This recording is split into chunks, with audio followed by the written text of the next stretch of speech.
शाम को 4 बजे से लेकर 7 बजे के बीच में शंकर और पार्वती के भ्रमण का समय रहता है। मेरे देवाधिदेव महादेव माता पार्वती के भ्रमण का समय, भगवान शंकर पार्वती घूमने को निकले। इसलिए हमारा सनातन धर्म कहता है शाम के समय पर माताओं को झाड़ू नहीं लगाना चाहिए, शाम के समय पर माताओं को चूड़ी बिछिया नहीं बदलना चाहिए, शाम के समय पर माताओं को मांग में सिंदूरा नहीं भरना चाहिए, शाम के समय पर माताओं को बाल नहीं बांधना चाहिए, शाम के समय पर माताओं को चौखट पर नहीं बैठना चाहिए। उसका कारण क्या है? क्योंकि पार्वती जी ने भगवान भोलेनाथ जी से कहा था कि तुम मुझे रोज शाम के समय प्रदोष काल में भ्रमण के लिए लेकर जाते हो, मेरे लिए आज्ञा क्या है? शंकर भगवान ने कहा सुनो पार्वती, मंदिर के अंदर नंदी रहता है, जाने वाला यात्री जब मंदिर में मेरा दर्शन करने आता है तो नंदी के कानों में कहकर जाता है कि शिव जी को मेरे यहाँ लेकर आना। मैं नंदी के अनुसार उनके घर जाता हूँ, मेरा काम है उनका कल्याण करना और तेरा काम है उनके घर की नारी को अखंड सौभाग्यवती का वर प्रदान करना, ये तेरा काम। तब पार्वती माता ने कहा अखंड सौभाग्यवती होने का वर मैं तो दे दूंगी, पर उस समय पर माताएं चूड़ी बदल रही होगी, हाथ से चूड़ी निकाल रही होगी तो मैं वर कैसे दे सकती हूँ, मांग भर रही होगी तो मैं वर कैसे दे सकती हूँ, उस समय पर चूड़ी बिछिया बदला जा रहा होगा तो मैं वर कैसे दे सकती हूँ, उस समय पर झाड़ू लग रही होगी तो मैं लक्ष्मी को वहां कैसे भेज सकती हूँ, आप बताओ। तो शंकर भगवान ने कहा प्रदोष का समय एक ऐसा समय होता है, शाम का समय ऐसा होता है जिस समय पर केवल शंकर और पार्वती की आराधना का समय होता है।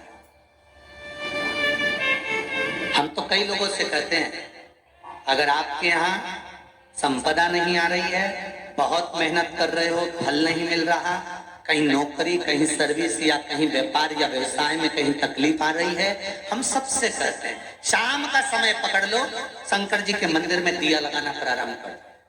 शिव मंदिर में अगर दिया नहीं लगा रहे हो तो बेलपत्री के पेड़ के नीचे दिया लगा। बेलपत्री और शंकर जी के मंदिर में दिया नहीं लगा रहा तो शंकर जी के मंदिर के बाहर चौखट पर दिया लगा। इतना भी नहीं कर सकते तो अपने घर के बाहर अपने द्वार पर दिया लगा दो, पर शंकर जी के नाम का श्री शिवाय नमस्तुभ्यं बोलकर शंकर भगवान को याद कर कर, अपनी कामना कर कर, बाबा का स्मरण कर कर, पंचाक्षर मंत्र नमः शिवाय, षडाक्षर मंत्र ओम नमः शिवाय, द्वादशाक्षर मंत्र ओम नमो भगवते वासुदेवाय, जो मंत्र तुमको याद है उसका स्मरण कर कर, लक्ष्मी हो चाहे नारायण हो चाहे राम हो चाहे कृष्ण हो, स्मरण कर कर शाम के समय बाहर दिया लगा दो, दरवाजे के पास लगा दो, वो सुनेगा जरूर, आएगा तो उसका वेलकम जरूर होगा और वो कुछ देकर जरूर जाएगा। नियम तो बनाओ, उसकी चौखट पर जाकर कहना प्रारंभ।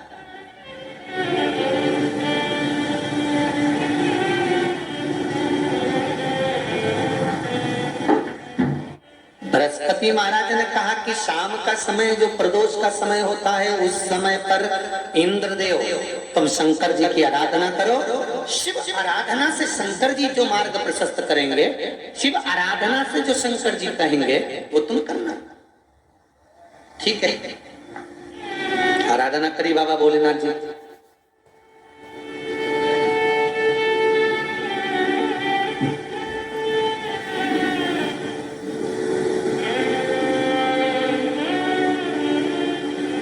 मालूम नहीं था इंद्रदेव को। बृहस्पति महाराज ने प्रदोष की महत्वता समझाई तो प्रदोष का समय जानकर शंकर जी पर 7 बेलपत्र प्रदोष के दिन इंद्र ने समर्पित कर दी बिना सोचे। कितनी बेलपत्र? 7। प्रदोष का व्रत करो चाहे ना करो, मंदिर में चढ़ी हुई बेलपत्र को उठा लो,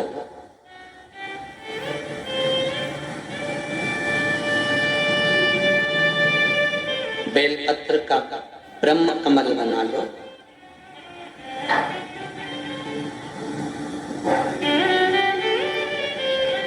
ब्रह्म कमल का मतलब होता है डंडी बीच में रहे, आसपास पत्तियां रहे। 7 पत्ती का ब्रह्म कमल बनाकर, जैसे ये पत्तियां हैं एक जैसी रखी हुई हैं तो इसको फैला लें, 7 पत्ती को आपस में फैलाकर ब्रह्म कमल बनाए।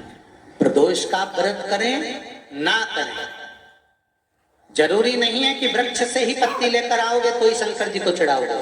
शिव जी पे से चढ़ी हुई उठाकर धोकर ब्रह्म कमल बनाकर बाबा से विनय कर कर, हे प्रभु आज मैं इस काम के लिए जा रहा हूँ, बाबा मेरा यह कार्य है, बोलकर श्री शिवाय नमस्तुभ्यम बोलकर शिवलिंग पर समर्पित कर दो। दिन भर के प्रदोष व्रत का फल बाबा एक बेलपत्री समर्पित करने पर ही प्रदान कर दे। 4 बजे से लेकर 5 बजे